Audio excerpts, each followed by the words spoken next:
E aí galera, beleza? Tudo bem? Bom, gente, vim fazer esse vídeo hoje por conta da nossa P2, a P2 agora na próxima sexta-feira, onde tem essa uma semaninha para dar uma olhada, né, naquilo que a gente já estudou. Bom, essa prova, a prova que a gente está retornando de férias, ela tem três capítulos, né? Nós temos primeiramente o capítulo 12, um capítulo sobre o Napoleão, já vai falar dele daqui a pouquinho. E temos também o capítulo 13 e 14, né? Dois capítulos aí referentes à colonização da América por parte dos espanhóis, ou seja, o que a gente vai chamar de América Espanhola.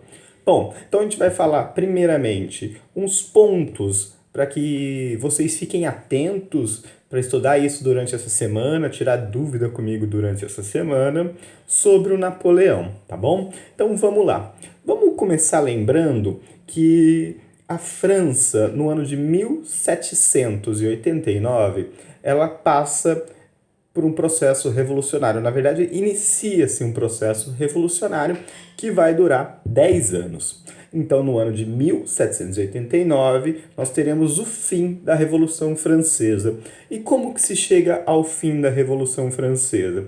Nós temos ali, durante a Revolução Francesa, todo um conflito político entre girondinos e jacobinos, e, no fim das contas, os girondinos chegam ao poder após a fase do terror, porém eles não conseguem resolver o problema econômico, são denunciados por corrupção, e para evitar, portanto, que os jacobinos voltassem ao poder, os girondinos aceitam, portanto, transferir o poder para um general, né? Quem é esse general? Napoleão. Então, no dia 18 de Brumário, né, que seria equivalente ao mês de novembro, ao mês de outubro, novembro, esse Brumário, né, o mês das brumas, nós temos aí o golpe que vai levar Napoleão ao poder, dando início ao que nós chamamos de Era Napoleônica. Então, de 1799 até 1815, nós teremos a Era Napoleônica. Uma era muito importante, né? Mas no nosso caso, convém aqui nos focarmos em dois aspectos, tá? Quais são esses dois aspectos que nós devemos prestar atenção, que nós devemos, portanto, nos focarmos? Bem, o primeiro elemento importante que eu acho fundamental para a gente poder compreender legal o período napoleônico, acho que agora ficou melhor com essa luzinha, entendemos que o primeiro processo importante do Napoleão é no campo da política, é o chamado Código Civil Napoleônico. Por que esse código é tão importante? Porque ele acaba por eliminar todo o vestígio das leis absolutistas que existiam na França. Então vamos lembrar, existia um conjunto de leis lá na sociedade absolutista, né? Então antes da Revolução Francesa, na sociedade monarquista francesa, baseada na noção de privilégios. Durante a Revolução Francesa, algumas leis são alteradas, mas não todas, até porque a Revolução termina com esse golpe que leva Napoleão ao poder. E por fim, nós temos, portanto, Napoleão terminando de finalizar essas leis, né, que ainda, de alguma forma, influenciavam a sociedade francesa através do Código Civil Napoleônico. Então, é muito importante prestar atenção nisso. Outro aspecto importante no governo de Napoleão é a economia. Nós vimos que na economia o mundo tem se transformado, principalmente a Inglaterra, por conta da Revolução Industrial. A Inglaterra se tornou uma grande exportadora de bens manufaturados, de bens industrializados, e ela acaba entrando nos mercados do continente europeu. Ao mesmo tempo, Napoleão, para privilegiar a burguesia, ou seja, para fortalecer a burguesia, ele passa então a investir, né, cada vez mais na industrialização e nos interesses principalmente dessa burguesia. Bom, isso faz com que ele entre em conflito contra a Inglaterra. Então, nesse conflito entre Inglaterra e França, nós temos no ano de 1806, um ano muito importante, o estabelecimento do assim chamado bloqueio continental, uma proibição feita pelo Napoleão de que os países do continente europeu comercializassem com a Inglaterra, ou seja, eles eram obrigados a substituir o comércio com a Inglaterra com o comércio com a França. Bom, nós veremos que inicialmente esse bloqueio surte algum efeito, mas no decorrer dos anos ele acaba se enfraquecendo. Alguns países desrespeitam, portanto, essas determinações do bloqueio continental e acabam não respeitando, o que faz com que Napoleão acabe entrando em guerra. É o caso da Espanha, é o caso de Portugal e é o caso mais emblemático da Rússia.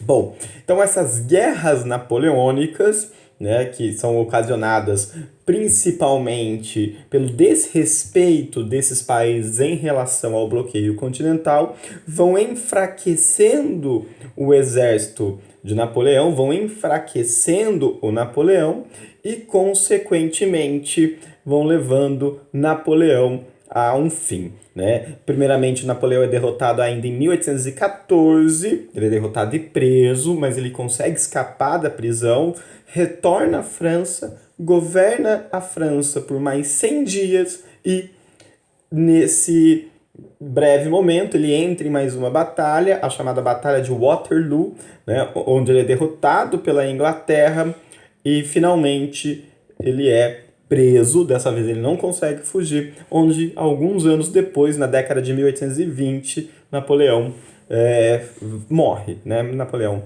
vem a falecer. Bom, então isso seria basicamente, esses pontos que eu citei aqui para vocês, são basicamente os principais tópicos, né? Os principais problemas, as principais abordagens que eu vou exigir na prova. Então, um domínio sobre esses aspectos, é óbvio que existem detalhes que estão presentes no OneNote, que estão presentes nas anotações do caderno, estão presentes no livro, que vocês devem olhar. Mas, enfim, esse seria o caminho guia para vocês. Bom, agora sobre o capítulo 13 e 14, que vai falar sobre a independência da América Espanhola, nós vamos iniciar novamente aqui aquela discussão sobre descobrimento da América, encontro, e aí nós vimos que esse termo descoberta não é um termo muito significativo para nós numa perspectiva científica, porque, como nós já discutimos, ao adotar o termo descobrimento, nós adotamos a visão da Europa. Né? Nós não somos europeus e adotamos a visão da Europa. Por quê? Porque já existiam aqui na América povos nativos, povos que habitavam a América há muitos e muitos anos, né? Séculos, milhares de anos, desde a pré-história. E eram civilizações muito distintas. Nós tínhamos desde civilizações pouco desenvolvidas, sociedades semi-sedentárias, como os indígenas aqui do Brasil, né? Os tupi-guaranis, os tupinambabas, os caiapós, enfim, uma diversidade muito grande de índios, né? De indígenas, na verdade. E também tínhamos civilizações muito mais complexas, como os incas, os astecas e os maias, que em muitos aspectos eram muito mais civilizados, eram muito mais desenvolvidos do que os próprios europeus. Então existia essa grande diversidade, né? O que prevalecia na América era uma diversidade muito grande de civilizações nativas. Bom, então, como nós temos essa realidade de dois grupos muito diferentes, né, de duas civilizações completamente diferentes, de repente entrando em contato, nós vimos que o melhor termo é talvez a ideia de choque de culturas, quando duas culturas diferentes se chocam. E aí nós vimos os desdobramentos desse choque, e nós vimos que esse desdobramento ele vai se materializar principalmente de duas formas, tá? Quais são essas duas formas? A violência física, então os assassinatos, os espancamentos, os mutilamentos, os estupros, né? Todo esse processo que vai se inserir, e também aquilo que nós já pontuamos, né, a violência simbólica, né, a imposição cultural. Portanto, a ideia de que a cultura do outro é inferior e que se ele quiser evoluir, né, então aqui com aspas, evoluir, ele deveria adotar a cultura de seu colonizador, no caso dos espanhóis. Bom, nós vimos também que na questão administrativa, a Espanha, para facilitar melhor, né, a administração desse território tão grande, ela vai dividir esse território em 4 partes, cada parte sendo chamada de vice-reino. Então nós temos vários não, né? Nós temos 4 vice-reinos. Cada vice-reino tem um vice-rei que governa no lugar do rei, ele só obedece ao rei. E abaixo desses indivíduos, nós temos outras instituições, e vale ressaltar aqui, ó, é muito importante lembrar das outras, mas eu peço a vocês darem uma atenção especial à instituição chamada Cabildo, né, que é aquela instituição que manifesta o poder local. Por quê? Né? Quando nós olhamos para a estrutura social, aquela pirâmide social da sociedade espanhola, colonial espanhola, nós vemos que lá no topo está o chapetone. Né? O chapetone, ele então é aquele espanhol de confiança enviado para a América pelo próprio rei, né, ou pela própria corte, para aqui exercer cargos de confiança. Então, eles serão governadores, vice-reis, né, todos esses cargos políticos, administrativos, que exigem uma confiança por parte do indivíduo que o executa, serão exercidos, portanto, por chapetones. Também vai ser muito comum que esses chapetones tenham controle sobre as minas, tá? Da onde se extraíam, então, os metais preciosos.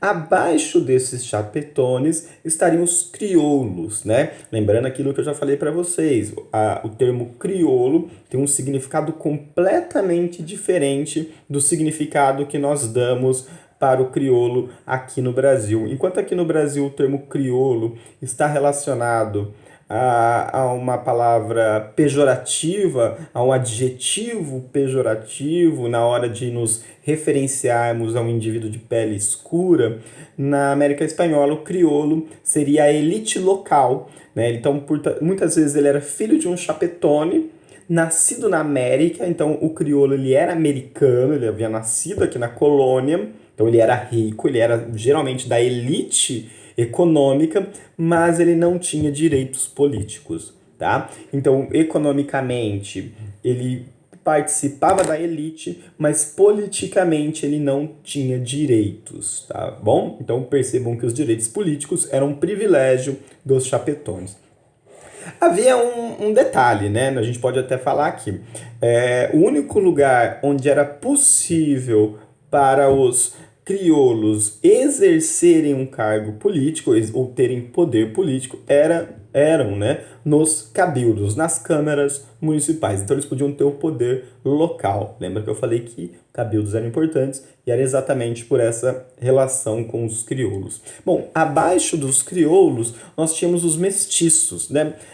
Os mestiços geralmente eram filhos de espanhóis com indígenas, com os nativos, portanto, mas esses espanhóis não pertenciam à elite, eram espanhóis comuns, homens livres, e acabavam que esses mestiços eram praticamente a população livre, que não era cativa, né? Então a população que não estava subordinada diretamente ao poder da Espanha no sentido da organização do trabalho. Eles não eram escravos, eles não eram obrigados a trabalhar. Muitos mestiços acabavam sendo trabalhadores livres, como por exemplo padeiro, ferreiro, carpinteiro, pedreiro, né? Essas profissões, funcionários públicos, essas funções rotineiras e necessárias para o funcionamento da sociedade. E abaixo, né, no ponto mais baixo da sociedade, nós tínhamos os nativos e os poucos escravos negros existentes na América. Então essa seria a estrutura social. A forma de trabalho, ou melhor dizendo, a organização do trabalho, se dava de duas formas. Nós tínhamos a mita e a encomenda. Né?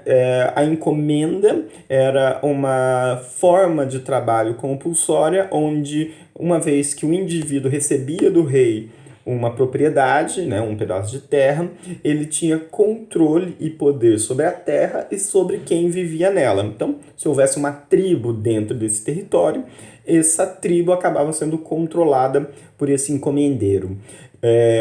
Ele também tinha como função a cristianização desses índios. Então aqui tem um papel muito importante com a ideia de violência simbólica, tá bom? Essa seria a encomenda. Observem que a encomenda ela é muito semelhante às formas de trabalhos que já existiam na Europa feudal. Então, basicamente, a encomenda foi uma transposição das formas de trabalho existentes na Europa medieval para uma nova realidade, para a América. Então é claro que houveram aí algumas adaptações.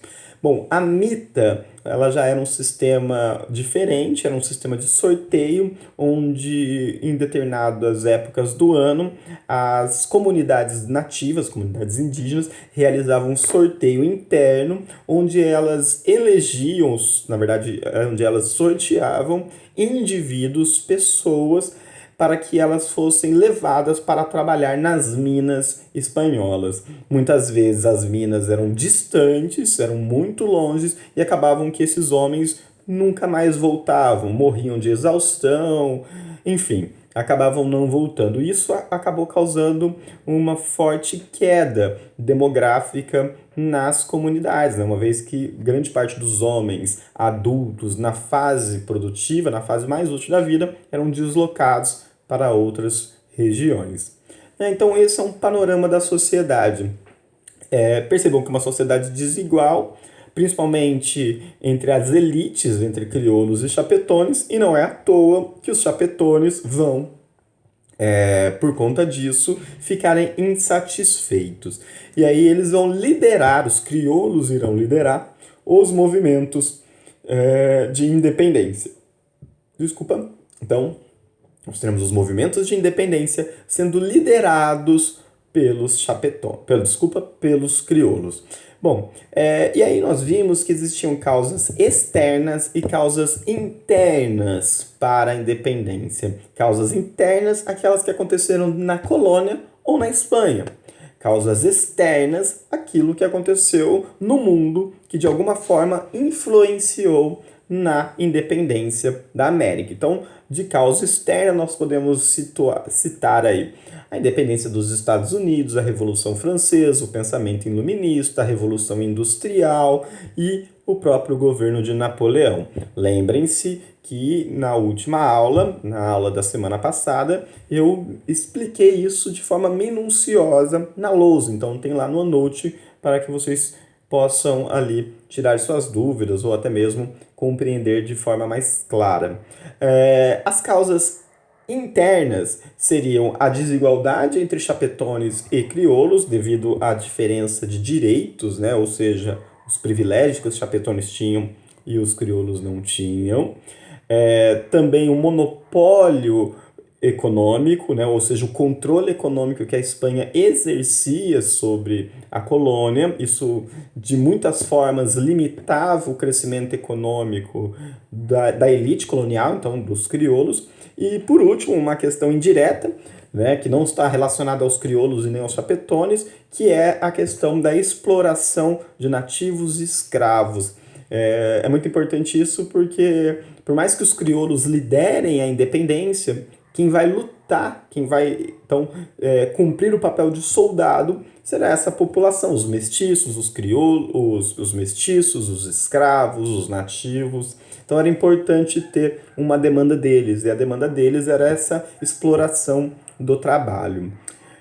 Então, com isso em mente, nós temos aí o início do processo revolucionário. Aqui cabe um parêntese, porque a aula dessa semana, né, a aula dessa terça-feira, terça e quarta-feira, serão aulas para explorarmos as questões referentes aos crioulos e o processo de independência, mais especificamente a guerra. Então a gente vai falar do José de San Martín, do Simão Bolívar e dos diferentes projetos que esses dois indivíduos tinham para a América. Vamos lembrar que José de San Martín é um crioulo responsável pela libertação da Argentina, pela independência da Argentina, então o grande herói nacional da Argentina é o José de San Martín.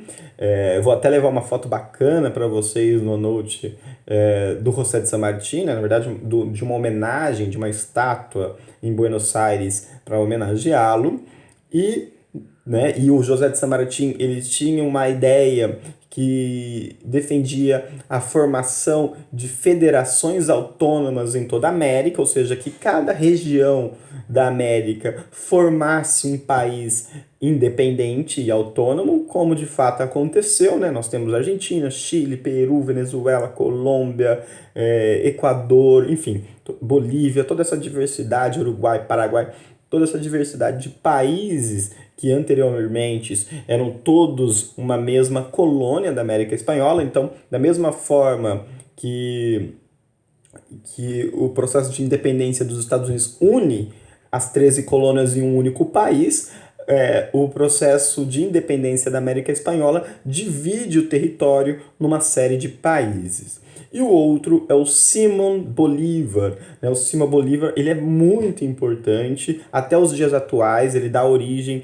a todo um vocabulário político com a palavra bolivarianismo, né, que nós não, né, vocês estudarão isso mais, de forma mais aprofundada no futuro, né, mas principalmente no ensino médio, então não é uma coisa que nós devemos nos preocupar, mas é bom saber que existe toda uma corrente política ligada às ideias do Simão Bolívar, ligada de uma forma independente, porque a ideia do Simão Bolívar era a ideia de que a América ela deveria se organizar de uma forma que ela fosse um enorme país, né, como os Estados Unidos, e onde cada região tivesse a sua autonomia. Então imagine que da Patagônia até o México seria uma federação, onde juntas todos esses países que existem hoje teriam um governo centralizado, mas também teria a sua autonomia garantida. Basicamente como é nos Estados Unidos, você tem ali o governo central, a presidência, mas você tem muita autonomia em cada um dos 50 estados dos Estados Unidos. O Simão Bolívar então defendia essa ideia de união para que os países pudessem se defender da Europa ou de qualquer outro país ou potência estrangeira.